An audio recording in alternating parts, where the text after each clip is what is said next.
Muito bom dia, meus irmãos, graça e paz. Deus os abençoe.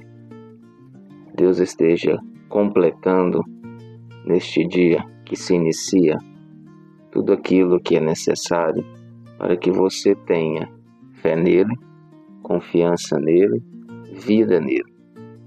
E que você tenha forças por meio de Cristo Jesus para uma caminhada neste dia. Caminhada que pode ser difícil, caminhada que pode ser mais amena, mas que em todas as circunstâncias ela esteja vinculada a Cristo, para que você tenha um consolo, um conforto e uma paz que só vem dele e de mais ninguém. Vamos fazer a leitura do nosso texto, Romanos 3, verso 25, que nos diz assim: Deus o ofereceu como sacrifício para expiação, por seu sangue, para ser recebido pela fé, de forma a demonstrar sua justiça. Isso porque, na sua tolerância, deixou impunes os pecados anteriormente cometidos. Amém. Vamos orar? Pai, em nome de Jesus, bendito é o Senhor. Como é bom e agradável acordarmos de manhã e termos um relacionamento com o Senhor, renovar este relacionamento, agradecer pela noite de descanso e pedir as bênçãos do Senhor para este dia. Nós sabemos que no Senhor nós temos respostas e temos cuidado. E nós pedimos ao Senhor que o Senhor esteja nos orientando neste dia. Afaste de nós os homens maus, afastem de nós os homens violentos, afastem de nós os enganadores, mas nos ajude a viver na Tua retidão, na Tua paz, na Tua graça e no Teu amor. Eu intercedo agora pelos nossos irmãos que estão em luto. Peço ao Senhor que o Senhor esteja cuidando das suas vidas. Eu intercedo também por aqueles que estão enfermos. Peço ao Senhor que o Senhor esteja não somente cuidando, mas restabelecendo a saúde, fazendo os milagres necessários e trazendo-os de volta para o meio da sua vida social, transformados no Senhor. Entrego nas Tuas mãos os alimentos que vamos alimentar hoje, nosso café da manhã, nosso almoço, jantar, lanches, que eles sejam consagrados ao Senhor.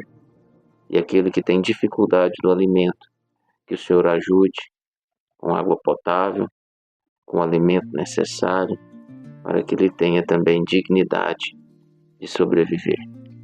Que o Senhor tire toda a preguiça de nós, para que possamos trabalhar e produzir, porque o próprio Senhor nos diz, na Tua palavra, que quem não quer trabalhar, que também não coma.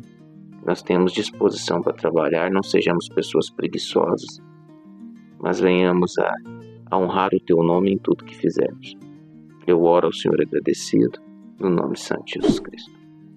Amém.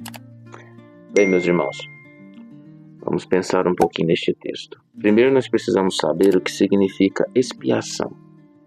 A palavra expiação significa aqui no meu dicionário o processo de restaurar a unidade entre Deus e a humanidade rompida pela tragédia do pecado.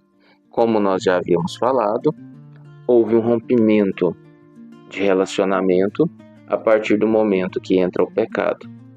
Alguns conseguem ter relacionamento com Deus, nem todos, mas não era assim no princípio, todos tinham, como era o caso de Adão e Eva. Então esse é quebrado, esse relacionamento está rachado, ele precisa ser restaurado. O termo expiação aqui é isso, é restaurar. No Antigo Testamento, como funcionava? Havia o dia da expiação, que era um dia determinado no ano, aonde o sumo sacerdote, representante legal de toda a nação de Israel, ele ia adentrar ao Santo dos Santos, que era onde ficava a Arca da Aliança, e na tampa da Arca da Aliança, que é chamada de propiciatório, tinha 2 anjos, um virado de frente para o outro. A glória de Deus descia entre esses 2 anjos para trazer, de alguma forma, um diálogo com o sumo sacerdote, ou até mesmo dizer afirmativamente que sim ou que não para o sacrifício. Quando este sumo sacerdote entrava, ele levava o sangue de um cordeiro que foi preparado e guardado cerimonialmente para aquele momento. Aquele sangue era aspergido com determinada ferramenta sobre a tampa da arca até cobri-la toda com sangue. A glória de Deus ia descer, e descendo, se Deus encontrasse realmente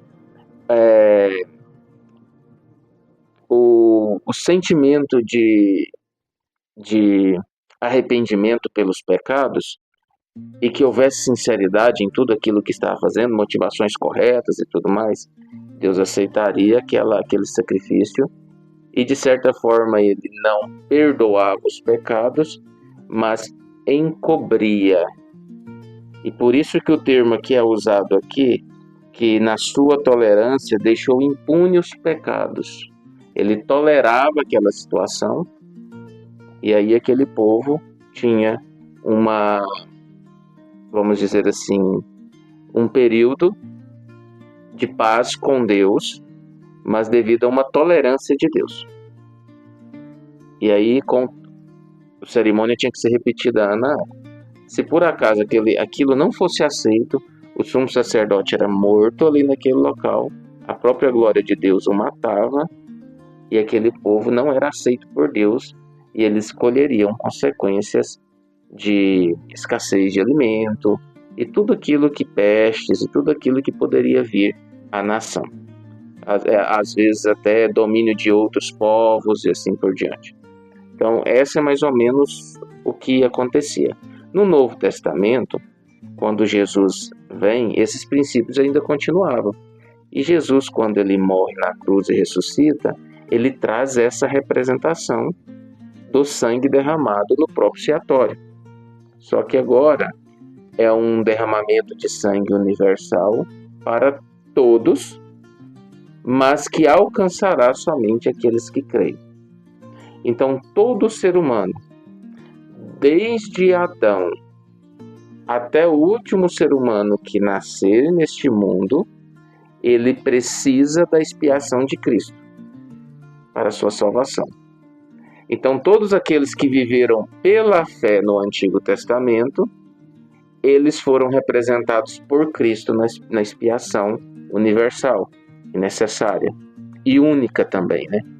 E todos aqueles que creram no momento que Jesus foi crucificado também. E todos aqueles que é o nosso caso que creram depois também estão vinculados no mesmo princípio, que é o princípio da fé. Então, isto é o que significa para nós, de uma forma bem prática, o que foi relatado nestes versos. Portanto, a minha observação, a minha conclusão, que vale para mim, que vale para os irmãos, é que nós precisamos de Cristo.